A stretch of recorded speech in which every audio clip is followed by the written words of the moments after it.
lumareping tata upacara panggih pangudi gambing panggalih kinon saking Mandra lamun Cinandra kadi nyampar wilahaning kanang gongsa kadi cantaka kang wis mungkur garising tapesen.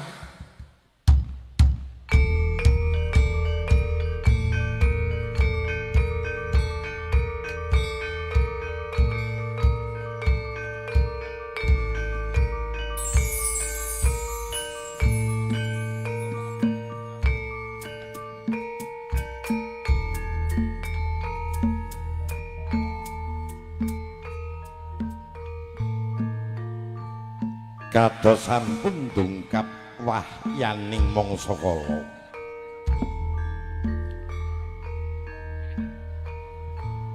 dumawaing kodrat saking panguwasing Gusti ingkang murbing dumadi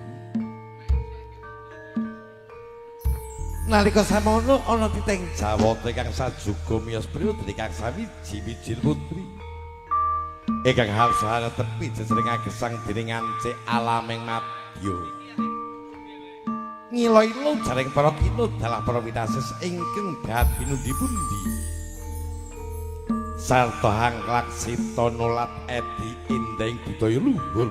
ingkang wis kawentar ana sajroning bumi Nuswantara Nalika semana hamareng kridaning sang binadhe kekalih lumadhelaming tata upacara panggih pangudi gambing panggalih sigra astanya sami hamba balang gantal mring hangganira swaksowan punapa tunjutan gantal-gantal dumados saking rong sedah liniting tinangsulan ing menang suruh lamun dinulu beda lawan rumah propen gerigit satepah manunggal rasane munggu pramita dumateng pinareksa kekalih kang wis manunggal cipta rasa lan karsan pinus dadi jatuh kraman laju anjung hamariku nganti kaya konjem-konjeming banto sang binadhe putri sumembah marang Kang Raka ubianing manah tansah badhe setya bekti marang Kang Raka sigra sang binadhe kakung suku hagedruk banto pecaing ponang antiga sung pratandha sedaya wewaleres kaberat wonten ing kalangan menika Sang Binarga putra pinangan putri Hamiji samparan ingkang garwa mawi sekar Sindu Staman kaos kumambang wonten madaning Bakara Kencana kinumuran Sekar Hermawan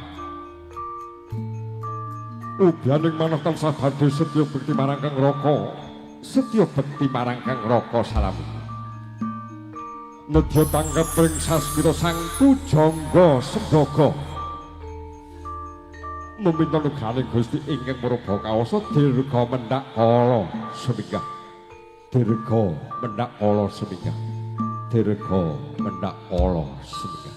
sumedyaning kayun lampahing tata upacara sudan palakrami Purwamadya usana tansah manggih kayuanan niskala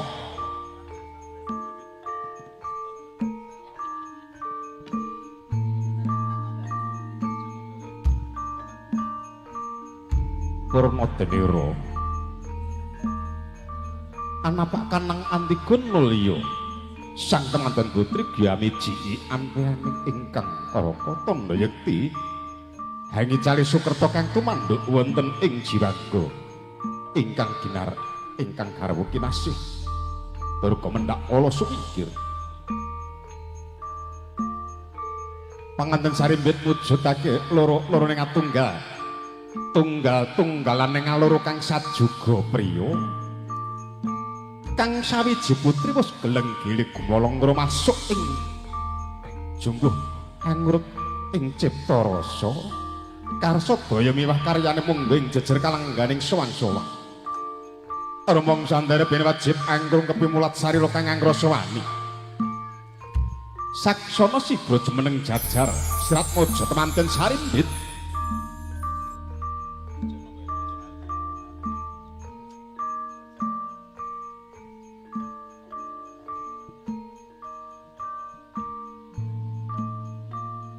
mugi nyarengi purbaning Gusti kang Maha Satemah anyarane tumurun ing wahyu judul kang katali mangsa satemah saged pinesti dadi judune wiwit ing donya prapting delahan.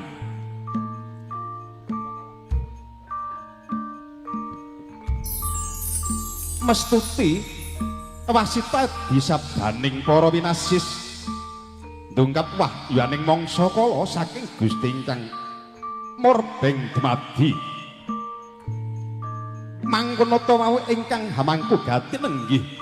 Ki Hadi Sugino sekalian Garawa. Sigra jumangkah netepi darmaning agesang migati amberet sakating Durgama jer. Anggenipun miwaha putra Marjasiri kanthi sarana ambuka kawah. Wisna binuka warna tutuping sesaji tinon kendhaka kalih winur ing cahya sumunu sajuga winastan kendhaka kencana dene kang sawiji winastan kendhaka mulya jroning kendhaka kaistara sunar awarni seta miyang rekta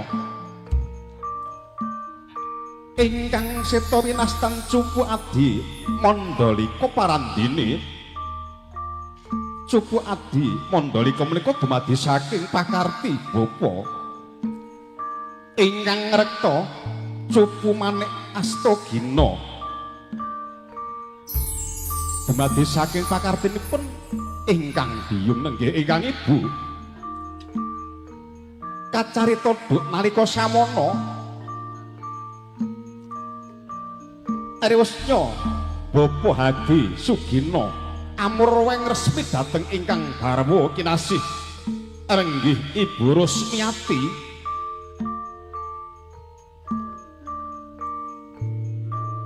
Saksana genya minta sinugraning Gusti Kang Mahanasa satemah pinaringan tetalining katresnan wujuding pratima kang bangkit bisa tata jalma. Ayo nenggih wujuding ponang jejabang kang ingga diwasa tumapak ing ari kalenggane rena menika nenggih Sirat Mojo temanten putri antuk sak candra dira hangarepenipun nang Detmulya hangambah alam eka kamandan Dewi Candra dumugi alam Dewi Panunggal ing alam Triloka Maya sinatan hangambah alam catur tunggal Panca Yatma Jati Satloka Jati Sabta Kawasa Jati alam ing ponang jabang ingkang wis Sabta Candra wis ginaduan Pancandriya mila kalamun mesat saking wa garba rana sampun bangkit waliya jati-jati teman maluya kocapa ing kanarira dening wanci tumluing wahyu tumurung amila kageni jabang anras anggenira yoga brata sadekap haluku tunggal ngeningaken Pancandriya papat dinerat sajuga sindikara anut laksitaning Bratajaya hanenggih Bajra Herawana tinampi samadhanira kabyar selamat swara demeling sasmita wisataning wasitaning sang kawasa gesang udardhanira sameding loka hasta sabda jati hamarengi kalaning asta candra winarya Nawa Candra wis kamarga handungap dasanira saking loka Nawa Jati sumang-sumung wiyose pangandika wonten madyaning sasana sapa wis paripurna lumadring tata tata bubak awah gekal wangi panalipun Ki Hadi Sugino sekalian Ibu Rupiati. Kopal hangan risang pinangan dan saling dikepal balik minggah datang situ Jogja kepali kalegaken lelenggan kanthi jajar sesadingan Jogja kasunaken berkah pangasuh sing dumateng perusahaan tamu ingkang wonten kapal rawuh 10 asem pangastawa mewah dening tamu Debatri sang pinangan dan saling itu mebelipun dumateng ingkang sami bepisan nalika sampun sampun dateng mantri kang tinuju Bedaya panjalipun bapa Hadi Sugino enggal panjang lenggaken risang pinangan dan saling kanthi dadan sandingan mancing wonten ing sasana kursi rirengga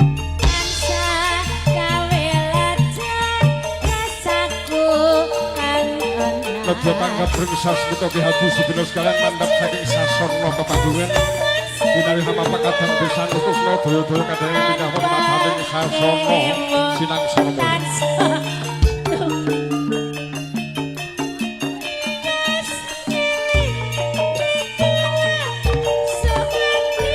Tanggap rengasto daya-daya kadang besan kula kadang pindah wonten sasana pepanggungan Kakak dipikir untuk mataning sasana pepanggungan Tengah mangan gepangarsa Rik Pinarga Putra Pinangan Tersaribin Untuk mataning sasana Panjaka Mulya Aku trimo bapa Aku tansah nunggu Nanti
Satu Prebindo Curiga panggih kalian Warangka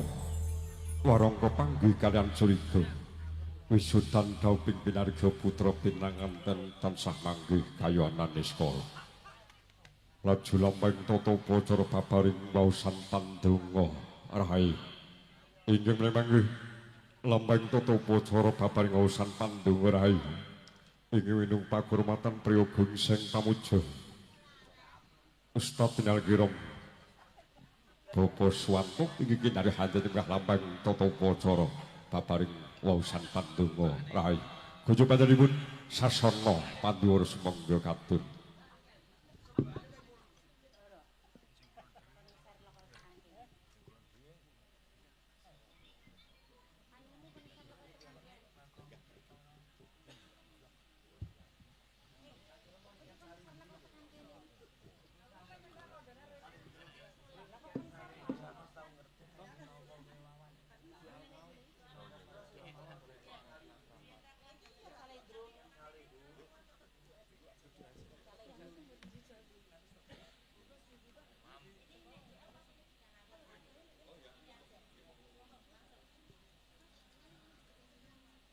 Assalamualaikum warahmatullahi wabarakatuh. أعوذ بالله من الشيطان الرجيم بسم الله الرحمن الرحيم أستغفر الله رب البرايا أستغفر الله من الخطايا ربي زدني علما عافيا ووافقني عملا صالحا آمين يا الله آمين يا الله أعوذ بالله من الشيطان الرجيم بسم الله الرحمن الرحيم يا الله يا ذا الجلال والإكرام اللهم صل على سيدنا محمد سيدنا في الأولين والآخرين ورضي وتبارك عن كل صحابة رسول الله أجمعين حمد الشاكرين حمد النائمين حمد يافي ويكافئ مزيده يا الله يا ربنا لك الحمد كما ينبغي لوجهك الكريم وعندي من سلطانك اللهم اغفر لي ذنوبي ولوالدي وارحمنا كما ربيانا صغارا اللهم اغفر لي ذنوبي ولوالدي وارحمنا كما ربيانا صغارا اللهم اغفر لي ذنوبي ولوالدي وارحمنا كما ربيانا صغارا اللهم اغفر لي ذنوبي ولوالدي ولوالدينا ولمشايخنا ولأقربائنا ولجميع المسلمين والمسلمات والمؤمنين والمؤمنات الأحياء منهم والأموات صلاة تنجينا بجميع أحوال والأفات وتقضي لنا بجميع الحاجات وتطهرنا جميع الشيئات وترفعنا بعندك الدرجات وتبلغ أقصى الغايات من جميع الخيرات في الحياة وبعد الممات إنك على كل شيء قدير اللهم اجعل هذا العرس وجهك رحمة اللهم ألف بينهما ألفت بين آدم وحواء وألف بينهما ألفت بين يوسف ويخلق وألف بينهما ألفت بين محمد الخطيب ذات الكبرى ربنا هب لنا من أزواجنا وذرياتنا قرة أعين واجعلنا للمتقين إماما بارك الله لك وبارك عليك وجمع بيننا في خير ربنا آتنا في الدنيا حسنة وفي الآخرة حسنة وقنا عذاب النار اللهم افتح لنا في هذا المجلس ببركة القرآن بركة الصلوات وأهل علم وأهل تقوى عبادة عملا صالحا في خير وصلى الله على سيدنا محمد وبارك وسلم سبحان ربك رب العزة عما يصفون والسلام على المرسلين والحمد لله رب العالمين ببركة الكرامة سورة الفاتحة أعوذ بالله من الشيطان الرجيم بسم الله الرحمن الرحيم الحمد لله رب العالمين الرحمن الرحيم مالك يوم الدين إياك نعبد وإياك نستعين اهدنا الصراط المستقيم صراط الذين أنعمت عليهم غير المغضوب عليهم ولا الضالين آمين آمين آمين ربي اغفر لي ولوالدي ولجميع المسلمين والمسلمات آمين والسلام عليكم ورحمة الله وبركاته Hastunggoro wasantunggo sembodo kababar lumantar Ustadz Suwanto ingkang menika nulya kunjuk wonten asanipun sang juru pangabdi busana ninggih Ibu Hajah Dasmini Ibu beli keparang kababar lanteng tata cara kruk maring sang temanten kinastan kacar kucur kembul dahar bobot timbang ingkang sarta sukeman erik gening panci mangsa borong parantin tiyang kula sarowang boten badhe babar ingkang sarta matur mboga sajogo kanthi menika para tamu nyarengi tata cara krubunganing sang temanten kepareng hanggetane wanci samatenipun kadang-kadang pametri budaya manuhara campursari ingkang kepareng kadheraken Adimas Binju sawit menapa dene Adimas Gareng ingkang menika rahayu sedya tumuli kula aturaken semoga